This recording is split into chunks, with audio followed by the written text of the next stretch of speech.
Welcome to Grand Prix, your go-to channel for the fastest updates in Formula One. We've got 3 hot stories for you, so make sure to subscribe and hit the notification bell to stay ahead of the pack. Let's get started.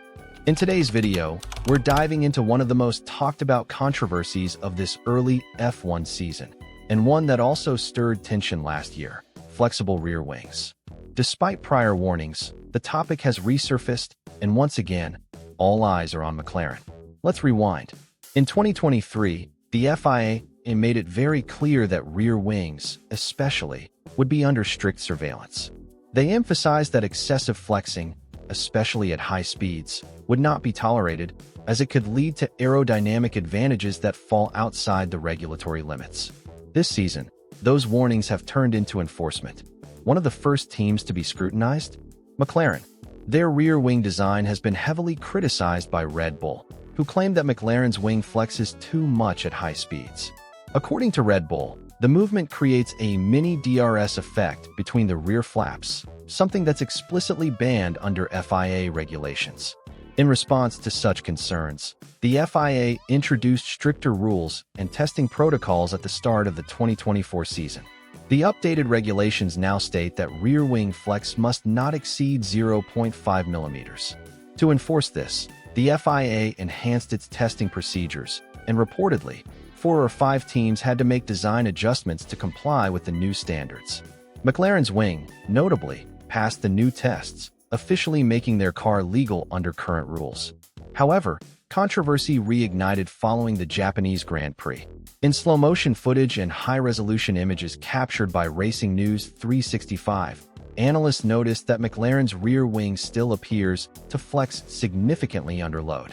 The footage shows the wing deforming at high speeds, especially along the outer edges, briefly creating a visible gap, similar to a small DRS opening, before returning to its normal position.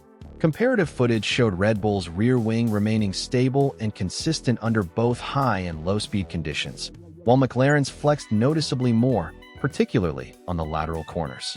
This visual difference has sparked renewed suspicion, with many questioning how McLaren's wing could behave that way while still passing the FIA's tests.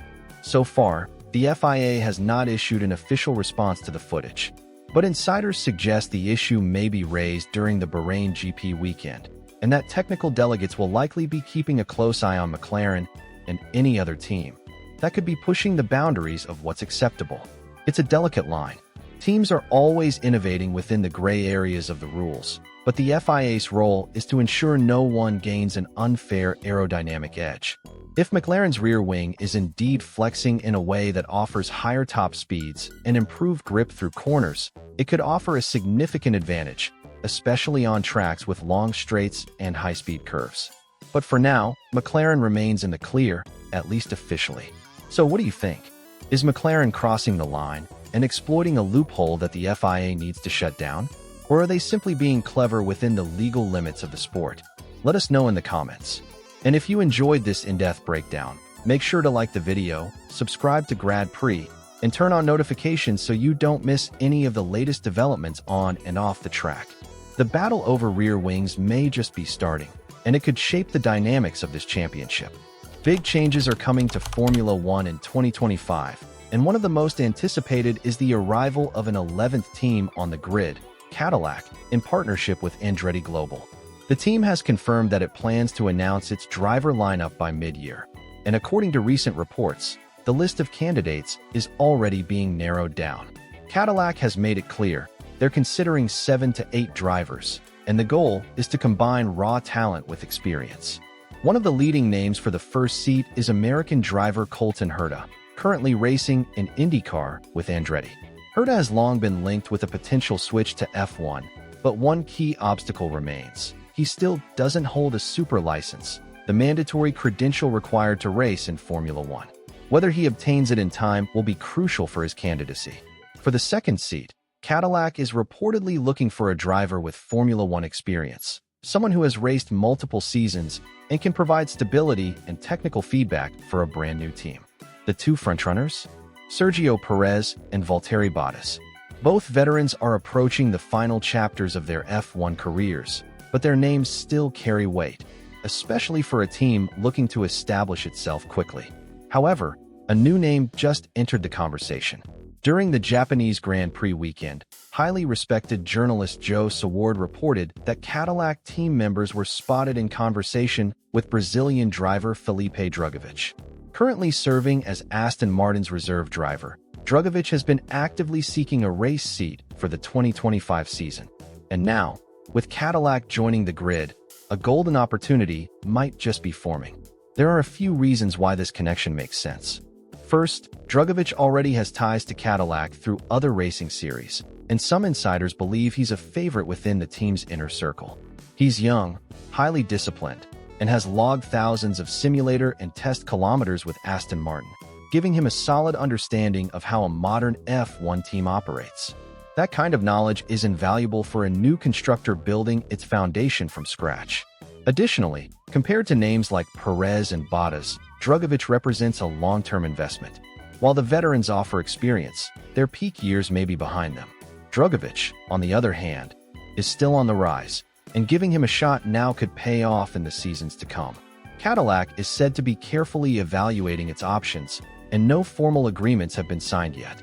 But one thing is clear, Drugovich is on their radar. And depending on how negotiations unfold, we could be heading into a 2025 season with two Brazilian drivers on the grid, a first in many years. So what do you think? Would Felipe Drugovich be a good fit for Cadillac in their F1 debut season? Should the team bet on young potential or rely on seasoned veterans to guide their first steps in the sport? Drop your thoughts in the comments.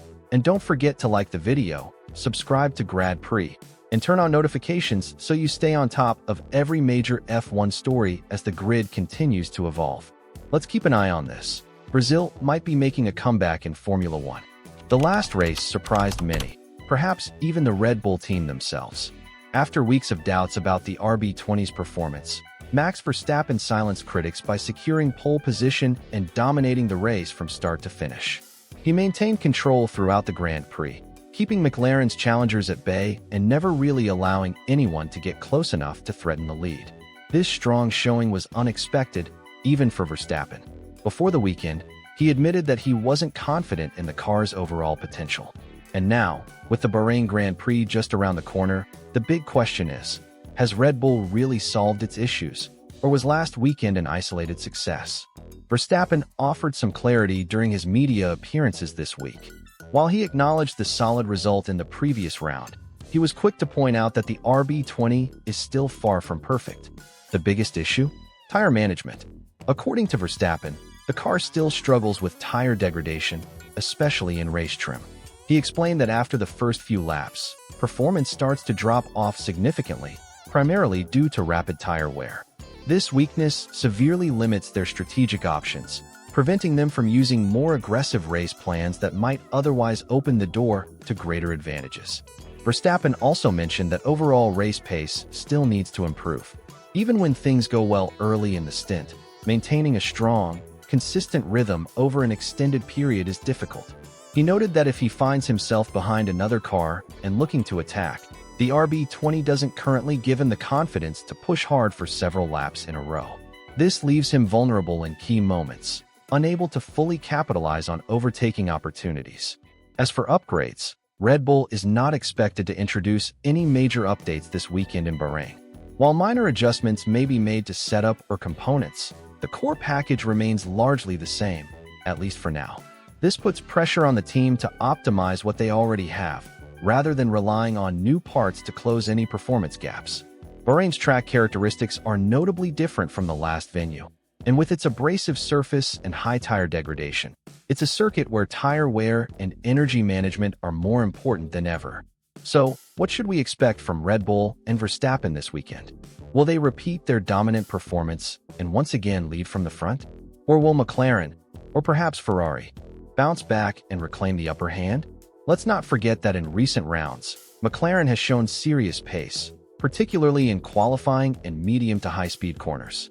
If Red Bull's tire issues persist, McLaren could once again challenge for the win, especially if track conditions favor their setup. Either way, Bahrain promises to be a key indicator of where the title fight might be heading.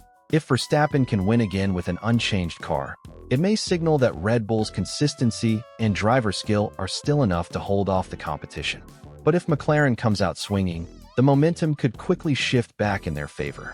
Now it's your turn. Do you think Verstappen can win again this weekend? Or will McLaren strike back and take control of the championship battle?